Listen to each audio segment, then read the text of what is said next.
어떤 사람이 자기는 효자라는 겁니다. 여러분은 효자입니까? 불효자입니까?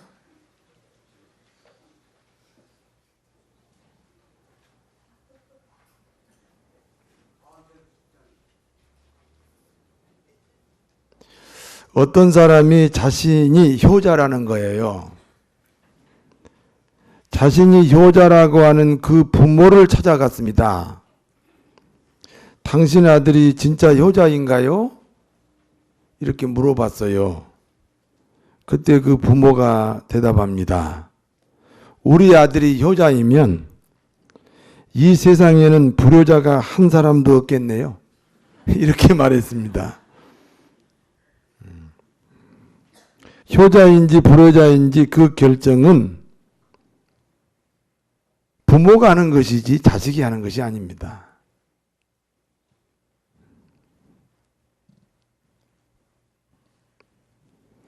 세상 사람은 그 누구도 하나님의 기준에 합당하지 않습니다.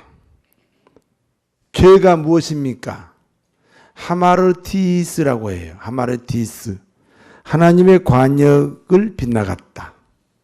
하나님의 기준에 빗나갔다. 그런 뜻입니다. 그러므로 하나님은 로마서 3장 23절에 모든 사람은 죄를 범하였다. 이렇게 말씀합니다. 그러니까 누구든지 죄 없다 하면 하나님을 거짓말장이 만드는 거예요.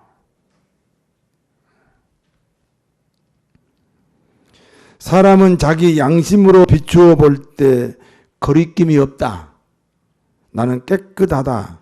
그렇게 말할 수 있는 사람은 한 사람도 없습니다. 내가 죄인이라는 것을 내가 잘 압니다. 그러므로 누구든지 죄 없다 하면 자기 스스로를 속이는 것이라고 합니다. 예레미야 17장 9절에는 만물보다 더 거짓되고 부패한 것이 사람의 마음이라 이렇게 기록하고 있습니다. 사람의 마음이 만물보다 더 더럽고 부패했다. 쓰레기통의 쓰레기도 만물 중에 하나지요. 그러니까 사람의 마음이 쓰레기통의 쓰레기보다 더 더럽다는 거예요. 쓰레기는 겉도 더럽습니다. 뒤집으면 속도 더럽습니다. 겉과 속이 같아요. 그런데 사람은 겉과 속이 너무 다릅니다. 겉으로는 친절하고 미소를 지으면서 속으로는 미워합니다. 그러므로 인간의 마음이 만물보다 더 더럽고 부패했다. 그런데 이 사실을 사람들은 잘 모르고 있습니다. 여러분 옆에 사람한테 이렇게 인사하세요. 당신을 사랑합니다. 해보세요. 이게 겉으로 그렇게 했는데 진짜인가요? 한 번 더 물어봐요. 속으로는 안 그러면서 겉으로 그러시나요? 이렇게 한번 물어봐요. 사람의 마음을 알 수가 없지요. 예, 겉하고 속이 달라요. 그래서 사람의 마음이 만물보다 더 부패하고 더럽다. 하나님 말씀입니다.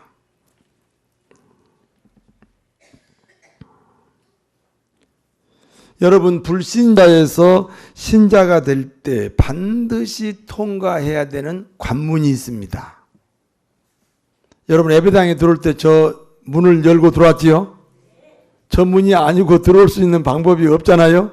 그런 것처럼 불신자에서 신자가 될 때 반드시 열고 들어와야 하는 문이 있습니다.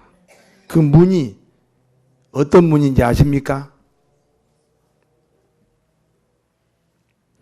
불신자에서 신자가 될 때 반드시 통과해야 되는 관문은 자기 자신이 죄인이라는 고백입니다.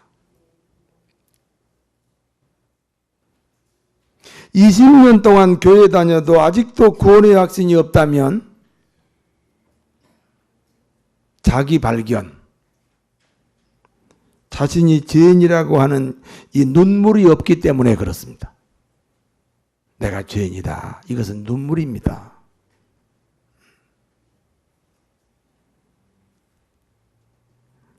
마태복음 9장 13절에 너희는 가서 내가 긍휼을 원하고 제사를 원하지 아니하노라 하신 뜻이 무엇인지 배우라. 나는 의인을 부르러 온 것이 아니라 죄인을 부르러 왔다.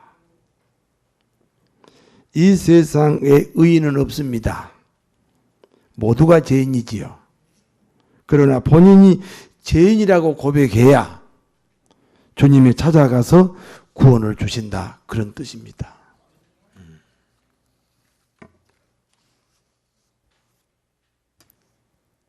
사람이 자신을 죄인이라고 고백하는 것은 이성의 고백이 아닙니다.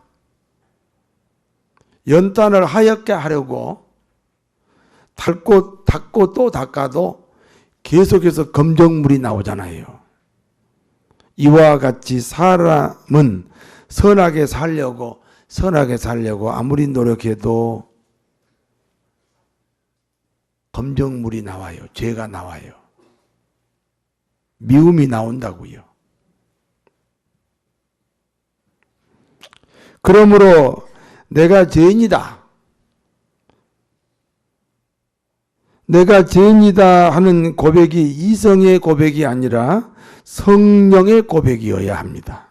고린도전서 12장 3절 말씀에 성령이 아니고서는 예수를 구주로 시인할 수 없다.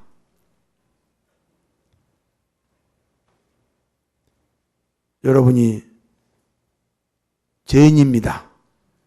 성령의 감동으로 내가 죄인이라는 고백이 이루어지시기를 진심으로 바랍니다.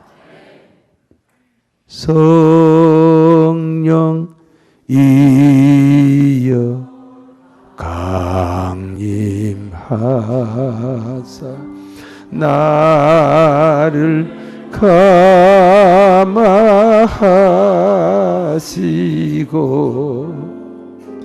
애통하며 회개할 맘 충만하게 하소서. 예수여 비오니 나 기도 들으사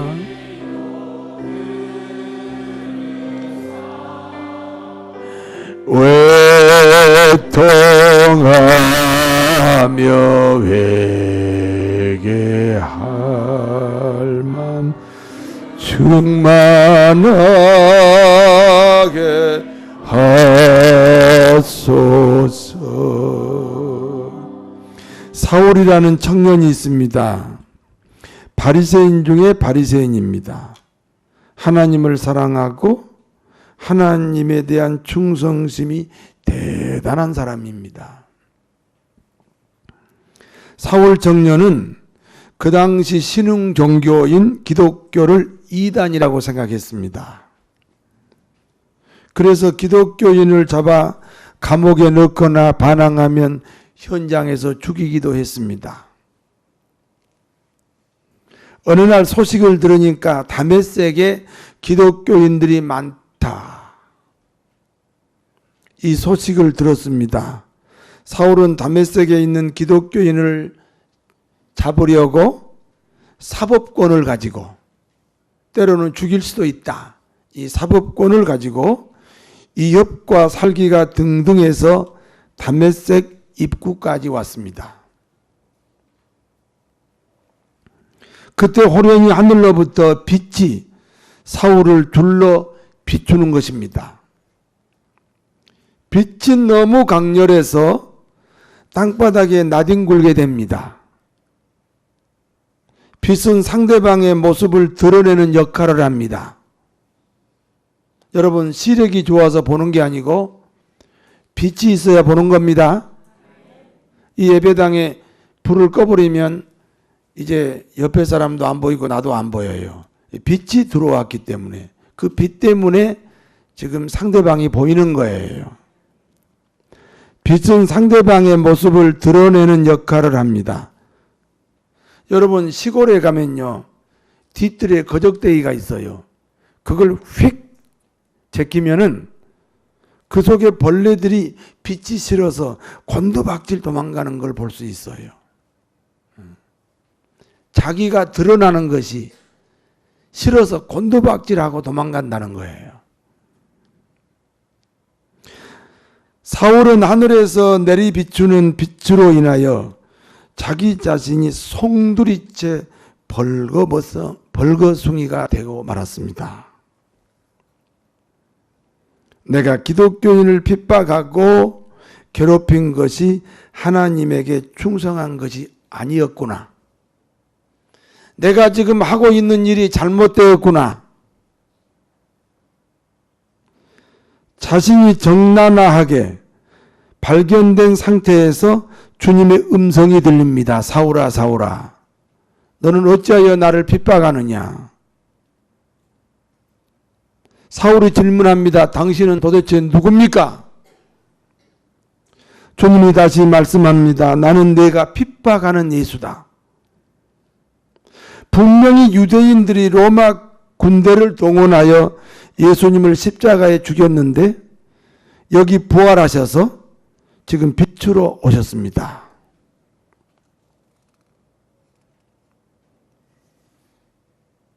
사울은 빛으로 오신 주님으로 인해 자기를 발견하게 됩니다. 나는 형편없는 죄인이다. 그런데 예수님은 그와 같은 내 죄를 대신해서 십자가에 죽으셨다. 그때부터 사울은 예수님을 구주로 고백하고 이제 사울이 아니라 바울이 되어서 일생 동안 하나님께 헌신하게 됩니다. 같이 갔던 일행들이 있습니다. 이 일행들은 소리는 들었으나 이들에게는 빛이 비추이지 않았습니다. 자기 발견의 기회가 없었다는 겁니다. 그래서 끝내 기독교인이 되지 못합니다. 바울은 일생 동안 주님을 위해 살았습니다. 그 비결은 오직 하나, 자기 발견입니다. 과거에 나는 비방자요, 과거에 나는 박해자요, 과거에 나는 폭행자였다. 그러나 주님은 나를 불쌍히 여기시고 내게 아름다운 직분을 주셨다.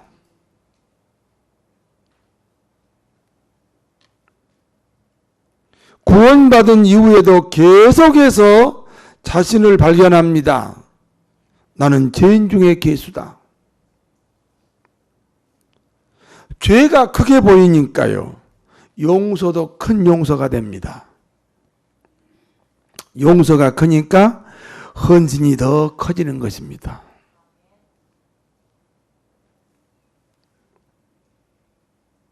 저는 어려서부터 할머니 손을 잡고 교회 다녔습니다. 물론 어머니 손 잡고는 절에 갔어요. 예. 저는 어려서부터 바빴어요. 절에도 다니고 교회도 다니느라고. 네.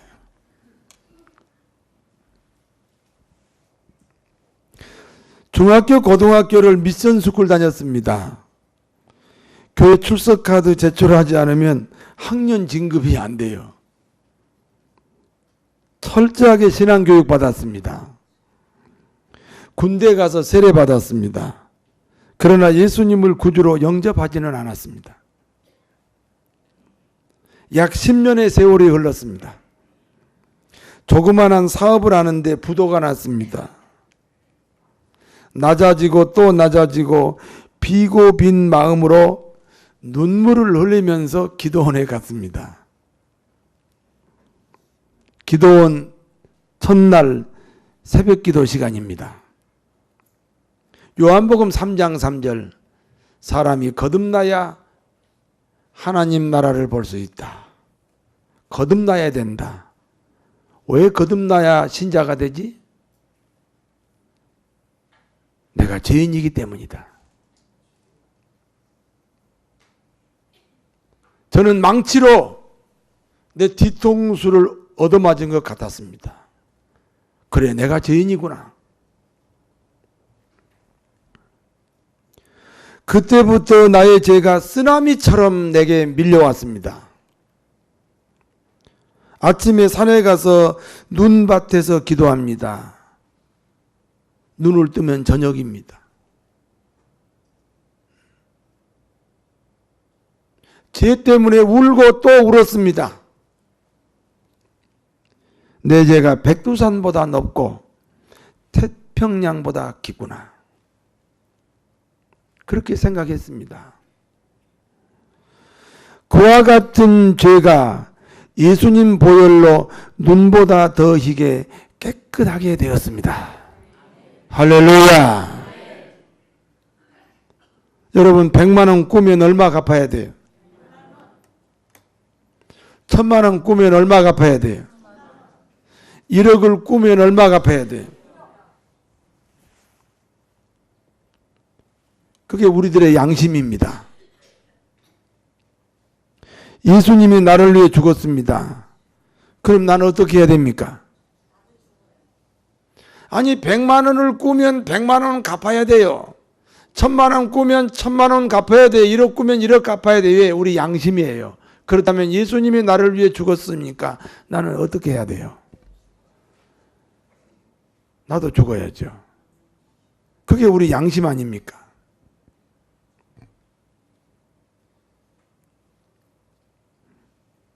그래서 저는 목사가 됐습니다.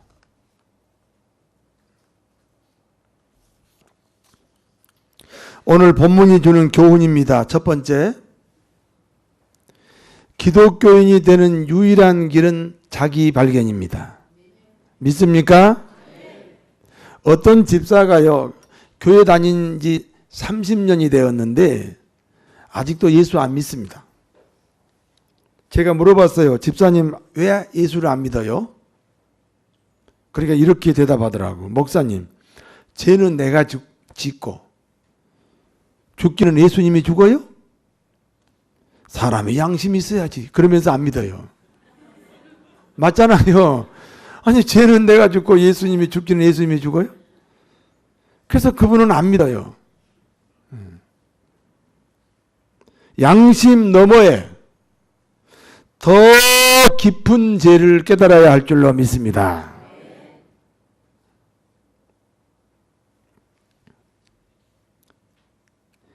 에릭 리델이라는 사람이 있습니다. 아버지는 영국 사람인데 중국 천진에서 선교사로 일합니다. 에릭 리델은 그러니까 중국에서 태어났습니다. 6살 때부터 영국으로 건너가 학교를 다녔습니다. 리델이 에든버러 대학에 다닐 때 영국의 육상선수가 됐습니다.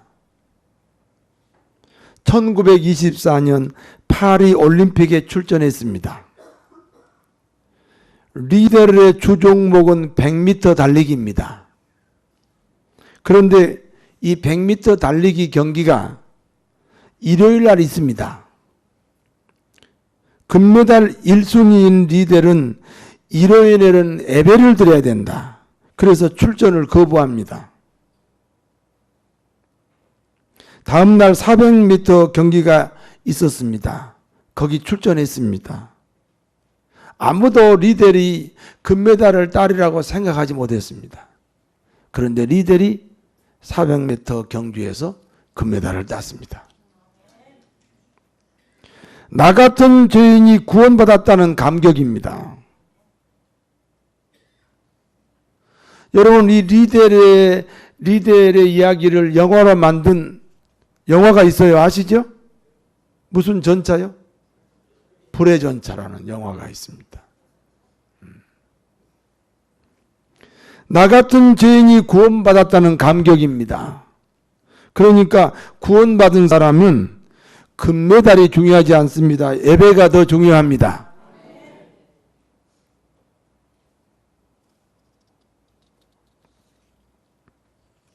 두 번째, 기독교인으로서 신앙이 더 깊어지는 유일한 방법도 자기 발견입니다.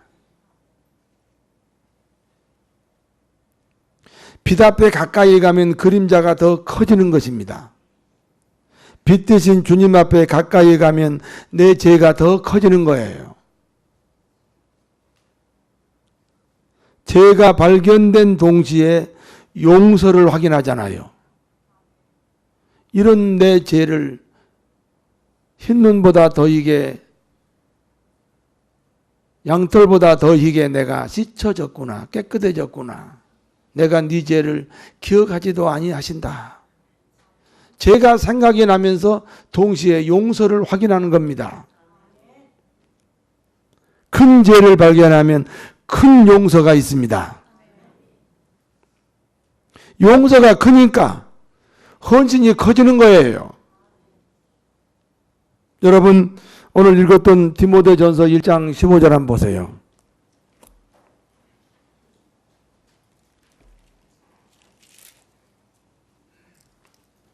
디모데전서 1장 15절을 다 보시고 계시나요?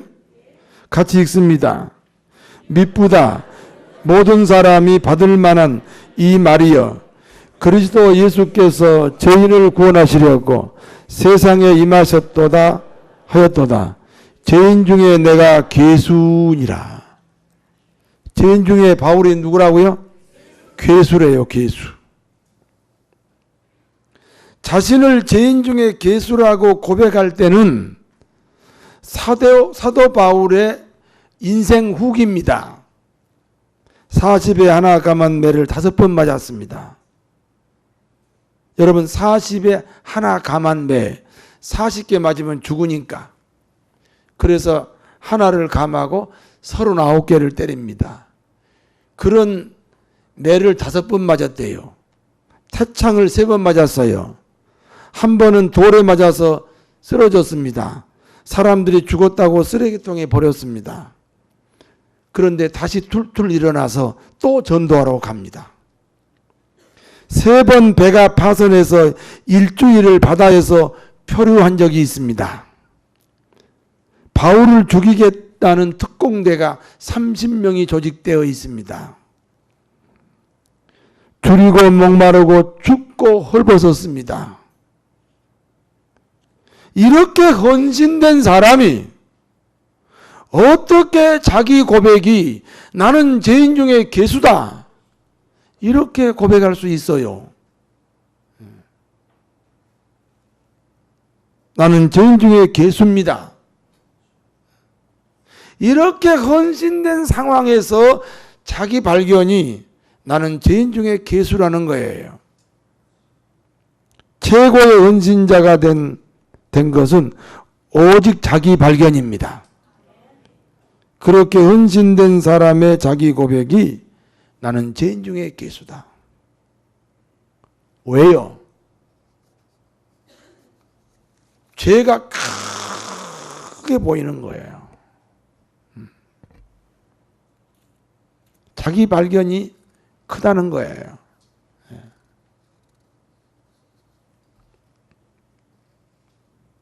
헌신은 자기 발견과 정비례합니다.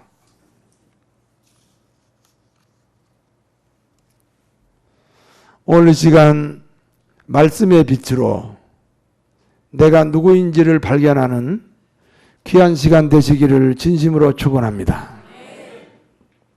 세 번째는 자기 발견을 도와주시는 분은 성령입니다.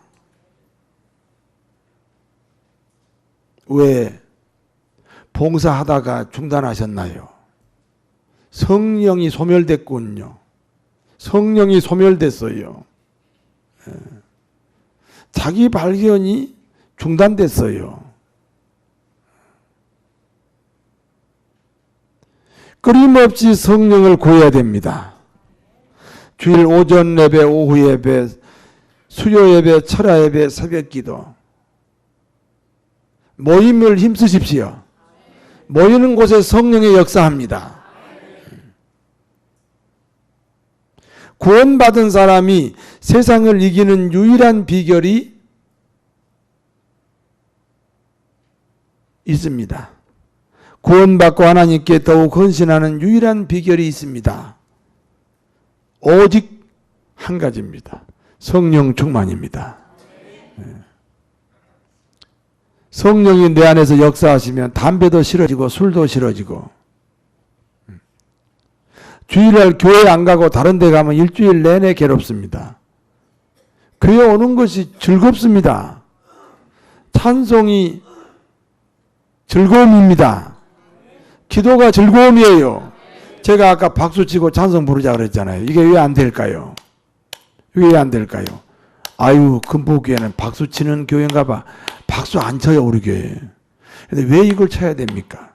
오늘 성령이 역사해야 됩니다.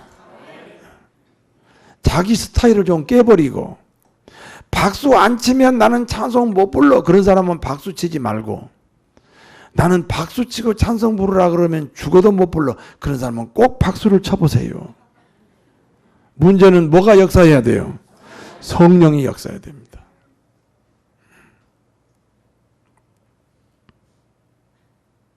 구원받은 사람이 세상을 이기는 유일한 비결, 구원받고 하나님께 더욱 헌신하는 유일한 비결은 오직 성령 충만입니다. 바울이 자기 인생 말기에 나는 죄인 중에, 아니 자기가 한 일을 몰라요. 어느 정도 공로도 있잖아요. 야, 나는 다른 사람보다 유별나. 어떻게 돌에 맞아가지고 사람들이 죽었다고 버렸는데, 쓰레기통에 버렸는데 툴툴 떨고 일어나서 또 전도하러 갈까? 자기가 자기 자신을 모르겠어요? 나는 그래도 하나님께 다 드린 사람이다. 그런데 왜 그와 같은 삶을 살면서 자기를 죄인 중에 괴수라고 고백합니까? 딱 한 가지, 자기 발견입니다. 성령의 역사입니다.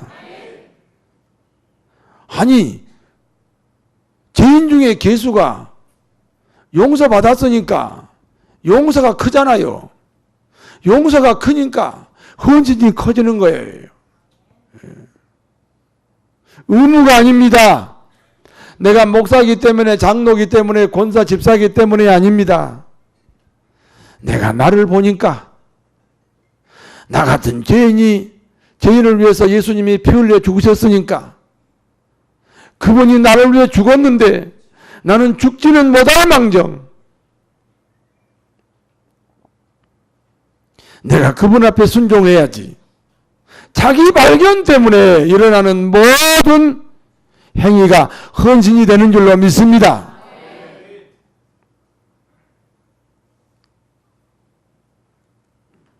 자기 발견이 기독교의 관문입니다. 다시 말씀드려요. 30년 교회 다니는데 아직도 예수를 안 믿는다고. 내가 물어봤다니까, 집사님 왜 안 믿으세요? 아니, 죄는 내가 지어놓고 왜 예수님이 죽어야 돼요? 그래요. 그게 양심이에요. 그러나 양심 너머에, 양심 건너편에 죄를 발견할 줄 알아야 돼요.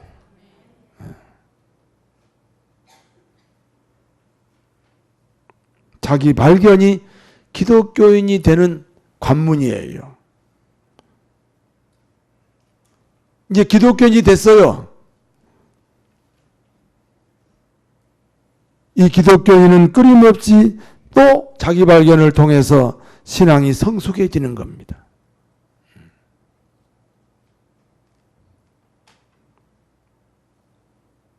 성숙합시다. 아니, 태어나가지고 말이죠. 아니, 4살이야. 그러면 이제 4살 때 그 키가 있잖아요. 근데 10년이 지났으면 14살이야. 그런데 여전히 4살적 키를 가지고 있어. 20년이 지났으면 24살이야. 근데 여전히 키가 4살 때 키로 있어요. 얼마나 부모님 가슴 아파요. 얼마나 부모님 마음이 가슴 아파요. 어떻게 세월이 지났는데 키도 안 크고 정신도 안 변했어요. 그냥 4살이에요. 얼마나 부모님 가슴 아파요. 마치 우리가 예수를 믿었는데 자라지 않는 그 기형아 같은 그런 경우도 있단 말이에요. 변해야 됩니다. 성숙해야 됩니다. 그게 뭐예요? 자기를 발견하는 거예요. 어떻게 하면 자기 발견이 돼요? 성령님이 도와주셔야 됩니다.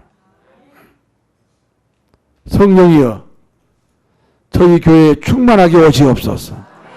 이 성전에 들어오는 모든 사람들은 내가 죄인이구나. 그런데 이런 죄인을 예수님이 피 흘려 십자가에 돌아가셨구나. 회개하고 또 회개하는 그런 성령의 물결, 성령의 역사가 사랑하는 교회와 여러분에게 넘치게 될 줄로 믿습니다. 기도하겠습니다.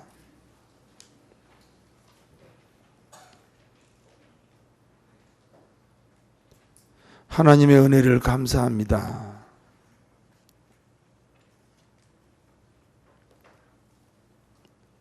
저 같은 사람은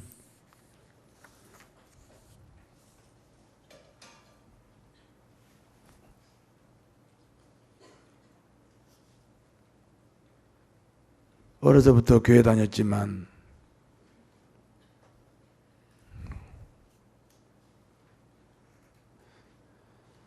예수님을 믿게 된 것은 내가 죄인이라는 것을 깨달을 때입니다.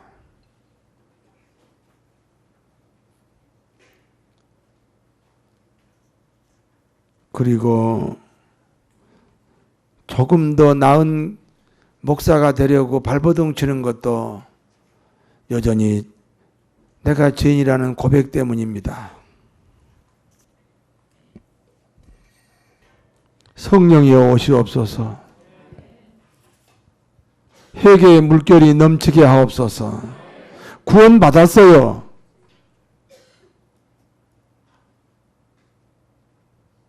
이렇게 큰 죄가 구원을 받았어요. 용서가 큽니다. 그래서 헌신도 커지는 것입니다. 저희를 자기 발견의 축복으로 인도하여 주옵소서. 예수님 이름으로 기도하옵나이다. 아멘.